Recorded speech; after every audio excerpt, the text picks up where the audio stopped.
discussion 13-14 school calendar.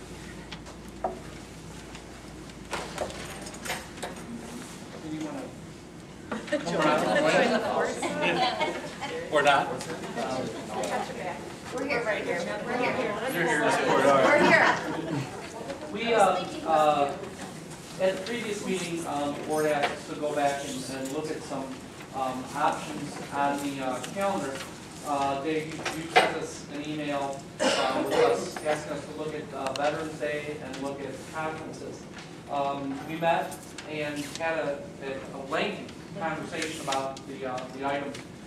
Veterans Day, we chose to stay in school on Veterans Day, and Brian Holden came up with a great idea of having each of the schools develop a group that would create a celebration for the Veterans Day, so that our students could really be involved in what Veterans Day is all about. They could also have veterans come in, they could meet some of the veterans, we could do, flag ceremony, different ideas that we could come up to celebrate our veterans. As opposed to having the day off, we would be using the day to help educate our kids regarding the importance of Veterans Day. So we felt that that was a very good use of our time being in school on that particular day. Anything else you guys want to share with Veterans Day? No. A way to commemorate it, the veterans and have a physical presence. We already have, we have ideas to, contact the local VFWs, and there's some other organizations out there that, have Purple Heart recipients. We have former students that actually are currently serving. That would be, great to have some of those current students, not current students, former students come in and be with us on that day. As far as the conferences, when we looked at the conferences, one of the biggest difficulties, and I'm going to defer to Joanne on this, is for our kindergarten teachers. So I'm going to let you kind of explain that. Kindergarten teachers are the primary teachers, but basically it all kind of comes back to the fact that the kindergarten teachers at the beginning of the school year, they're working on routines with the students and getting to know the students, but the school routine, the first time that they're official school, that takes a while, and then the actual assessments they use to report to the parents, we kind of kept backward mapping. Oh, well, what if we, their desired time would be at the end of the month. But then we said, okay, but, to look at Old Quarry and their needs, we wanted to look at the 7th and 8th. Well, then we talked about, well, for a kindergarten teacher, then they probably would begin their testing around October 9th. And to get in all the students, so that, they have individual testing with the students, they need to get to know the students. So that's, it's about a month of school time that they're using. And it just seemed, when we, in discussion, committee members kept going back to the fact, oh, that's awfully early to be doing that type of assessment, and then reporting out to the parents. One of the benefits we have is one of the kindergarten teachers on the committee actually sat there and said, this is what we do with our kindergarten. And she actually went through, kind of week by week what she does with kindergartners to get them set up before they can start doing the assessments for the kindergartners. And pushing it back to them starting their assessments on the 9th was, that was just about as early as they could do to have the students ready to start those assessments and get some of the early learning in. So for us to have the conferences any earlier than the 14th, 15th really puts our kindergartner teachers in a difficult position. We did talk about, okay, well, can we have the kindergarten teachers do it on a separate day from everybody else and hire subs to be in the kindergarten room? The problem with that is that kindergartners are really attached to their teachers. And to have a sub in there, it disrupts what they're doing. It would throw our kindergartners off. It's an added expense, budget-wise. So we really kind of felt that wasn't the best route to have subs for our teachers as they're there, conferencing with parents, or coming in the evening conferencing with parents on another day. And there was another point with the, yep. Another point that we had was we really were working towards, it was the goal for the whole committee, having full weeks of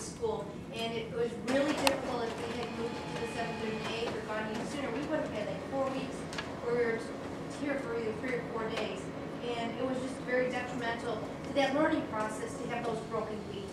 And so we felt that this, the 15th and I can't remember, 14th and 15th was the best compromise, meeting everyone's goal.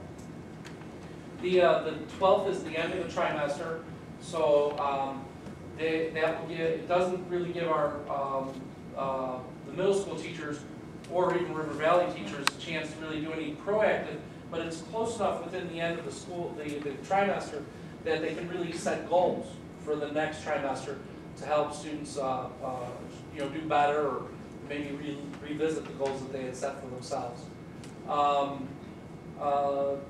And that was, those were the items that we were kind of looked at. Dave, your email also had number of parents on the committee. We had 3 parents on the committee who were not members of the teaching ranks here in the district. They're unfortunately they're not here today, but they were there. Tracy, yeah, she's a parent, but she's also an employee. So Tracy, you didn't count. But they really, and we really went to them to say, okay, well, what about the fall break? What about the some of these other days? And their message consistently was, we want as many full weeks as possible. We want, if we moved the conferences to the 7th and 8th, you would have had a half day on the 31st and an institute day on the 1st, and then you would have the off on the 8th, and then you would have been off on the 11th. So there was, it was trying to keep that consistency of as many full weeks as possible as we were looking at the calendar. And we really threw out all the options that we can think of. Cindy, you were on the phone with us. What are your impressions of the conversations that we were having? I really couldn't. The only one I could hear was you. So I know you were trying to push back to the 7th and 8th. I do know you were trying. So I do appreciate that. Yeah. So kind of the calendar that is up there now is the one that we came back to and that we're recommending for next school year. So November 12th, that's up there right now. What, is that a day off? That's just the end of the trimester. Okay. Full day of school. Okay. And then 14th is a full day of school with conferences in the evening, and then morning conferences on the 15th. So the 15th is a day off. The 15th is a non-attendance day for students, but it's a calendar day for the district and our teachers. They're here in the morning for conferences. What we can do, because of the extra hours that we're over and above the normal hours of the school day, so we kind of bank hours. So for conferences, we can do evening conferences and morning conferences, and the evening and morning count as a contractual day. And a school day in the way that the state looks it up. And one of the things that was talked about before was,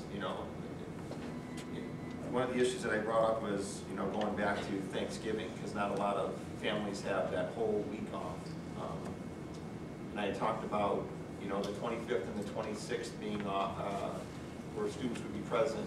Maybe the 27th would be off, and that would still give the ability to have Veterans Day off on the 11th. Yeah, I looked at the percentages from when we had, and I looked at 9-10. And on 9-10, Monday was a full day of school, and then Tuesday of Thanksgiving week, the teachers came in around 12:30 and conference from 12:30 to like 8:30. Okay, so the kids were only in school for one day, and so I looked at, I pulled up that day for our attendance, and in that school year, we had about. It was about 10% of our overall for all 3 schools. 10% of our kids were out that day, just on vacation. This was the ones where parents called them in for vacation or personal days, or didn't give an excuse. That didn't count how many said that they were sick. We'd have to assume that they are sick if the parents are calling them sick. But just for personal days and vacation days and appointments, it came out to be 10% of our students out that day. On a normal day, it's about 1 to 2%. So having the day where, you know, we would have school one day during the week, you know, as Mrs. Lynch had mentioned at the workshop, it didn't give us a bang for the buck for the conferences. I wasn't identifying one, I was identifying two. Correct. So it would be Monday and Tuesday. Right, and then what we do is we have conferences on Tuesday, all in the morning. Well, So- could conferences stay where they're at on the 14th and 15th? Yes, it could. So if conferences stayed on the 14th and 15th, on the 25th and 26th, those were days off. Mhm. And then the 11th could also be a day off. You basically have a 3-day weekend of, well, 4-day weekend. Well, you'd have, if you have. 3-day weekend of 9th, 10th, 11th. If you took the 11th off, you'd have the 12th, 13th, and 4th, you'd have a 3-day week, Yes. then a 5-day week, and then a 2-day week. It doesn't give you that consistency. Right now, with the calendar the way it is, you have a full week of school the 4th, the week of the 4th. You have 4 days the week of the 11th, a full week of school the 18th, and then 15 days following the fall break in December. Prior to that, you've got the end of October, you've got the SIP day and then the Institute day. So if you broke it up, you'd be looking at a day off on the 1st, then a full week, then a day off on the 11th and the 15th, then a full week. So you actually are taking some days away from the full week of attendance and that. The goal that we had as a committee, to have as many full weeks as possible. And, obviously it's at the discretion of the board to, finalize the calendar, but the committee and with the responses from the parents that we've talked to, that were on the committee and the parents they've talked to, there was an overwhelming, there was a parents who liked that fall break. And they didn't see that, having one day is different than having, 2 days. If you just lose the continuity of the instructional week.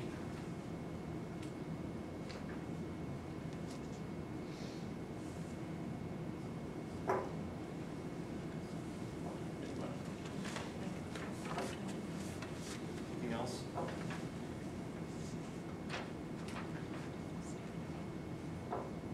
Janelle, anything you're thinking or?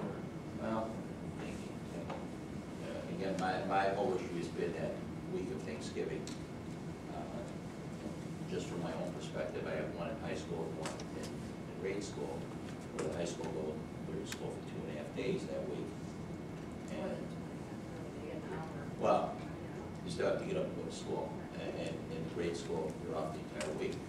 And for 90% of the families that aren't on, you said 10% don't show up. Well, 10% said that they were on vacation or taking personal time. 10% were honest. But We the other can't say- 90%, I would assume there are are other taking that week absences. off. Yeah, there were other absences, but we're making the assumption that the parents were calling in sick because they were sick. The attendance on that day, on that Monday, was dramatically higher than it would be on a normal Monday. The absences, right. Well, I can understand the 1 day a week. I think if you moved it up to 2 days a week, maybe it wouldn't be as dramatic as the numbers are showing. And the other thing is having my thought was this: if you have the 25th and 26th as a school attendance day, you get the 11th off, wouldn't that kick the end of school back a day actually? Then? Well, one of the things that the committee, you mean earlier, get out earlier? Yes. One of the committee, a real point with the committee, and it's a growing point that the committee has is, why are we getting out so early? May isn't, it's, you never know what Memorial Day looks like as far as weather-wise. June isn't always the warmest month, but the days in August are much warmer. So up until 08, 09, we actually started, if you go back up to August there, Sandy, in 08, 09, we started around the 26th, 27th in that year, and then I think it was 08, 09, it's shifted to the earlier. I don't know if that was in conjunction with the high school starting earlier. It was. So, yeah, I wasn't part of the committee at that point, so, So we adjusted our calendar to make sure that we were in line with the high school at that point and started earlier. That's why we can get out a little bit earlier now. The committee just is wondering what the need is to get out so early. Lots of vacations start in June, and that came from the parents on the committee as well as, members over the last 2 years. So what are they suggesting, start later and then get out later? Well, there was some talk about that. There was some talk about, looking at, do we want to start, go back to that later start? But that's the same part as what you're saying with Thanksgiving week. If we started later, the high school freshmen report on the 13th of August, and their first full day of school is the 14th of August. So they've got 2 full weeks before our kids would start. They would be in, a week and a half already. So it's, now you've got a week and a half that's, parents have to worry about, any caring for their kids as opposed to a couple days. We moved it a couple years ago, so that we didn't have such a difference. When I left here, 2 weeks ago, I heard from you that you wanted to see it closer to what the high school had. Right, but now we're not following, we're following it to start, but then We actually we're are, not Okay, following it. but and the thing is, I don't know, if you look at November, they have the 8th and the 11th off. They have a 4-day weekend there. We don't. We have the 1st and the 15th off, well, the kids do, and then they have the fall break off. So, we tried in the last meeting, just because of what was going on here, to try to make it a little bit more like the high schools and move the conferences to the 7th and 8th, so we have the 8th and 11th off also, just like the high school. But then you heard from Bill why that was not made a possibility because of the kindergarten teachers. Well, and I think a critical thing that we have to remember too is when the high school sets their calendar, they do it based on what their needs are. So when they, I believe they do this PSA testing on Correct. November 8th. Right. So they have a natural break in their instruction. So that 4-day weekend for them isn't as critical an issue as it is for us where we're stopping instruction. What we've tried to do is we've tried to make sure that our winter breaks and our spring breaks are aligned. But after that, we really try to take a look at what are our academic needs. When they start earlier, it's because it helps them to get their days in so that they can have the end of their semester before winter break. They also, their timing for when they have their state assessments is a different schedule than our assessments. So they have some natural breaks in their instruction that don't fit with the needs that we have as a district. So that was another thing that we took into consideration is how can we align but also stay true to what our instructional needs are. And at the meeting last week when we met, we actually put all of our calendar dates up on the whiteboard and mirrored all the high school dates. And with the exception of like November 8th and that Thanksgiving week, we actually mirrored them almost perfectly. Okay. One of the things they have is the day after winter break, they have an institute day, and we're in school. So that's a little different, but the spring break is exactly the same. The fall break is exactly the same. Some of the holidays they're we're in school and they're not. Catherine Pulaski Day is an example of that. So for the most part, in addition to looking at their curricular cycle and our cycle, it was almost a perfect match. So would a recommendation be to move the start date later? We're at this point, we're not making that recommendation for next school year. It'd be something we could look at. Again, the concern I have, Al, is if we move the start date to the 26th, you have a whole week there that the high school's in school and we're not, okay? And you'd actually go from the 14th if you think about it, because that's when all the high schoolers show up.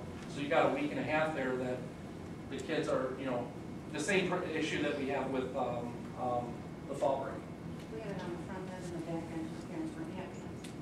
We had the 2 weeks on the front end, 2 weeks back end, and we moved it. Okay. I didn't. Before, when we had it moved earlier, we started school later in the year, then we lost time on the front end and the back end, so we weren't aligned really at all. And the other problem is when the students that graduate from here, they start activities at the high school, and there was no break for them when they got out later in June. There was like a couple of days and they were starting their high school activities. We start right after graduation day. Right, part of that is because they finished before Memorial Day. Right. So, and that's, again, goes with their curricular calendar. There's, even if we put Veterans Day back in those other days, we're not gonna have a full, we're actually gonna be out even later than them, and our 8th graders would have more conflicts with the high school summer activities and the high school summer schools and things like that. So if we added days off, like we took November off, it would change our end date, and it could run into more of a conflict with the high school and their summer activities. I can't say that positively without actually shifting the calendar. Band have around one time then, because they start right up with junior activities. Band does.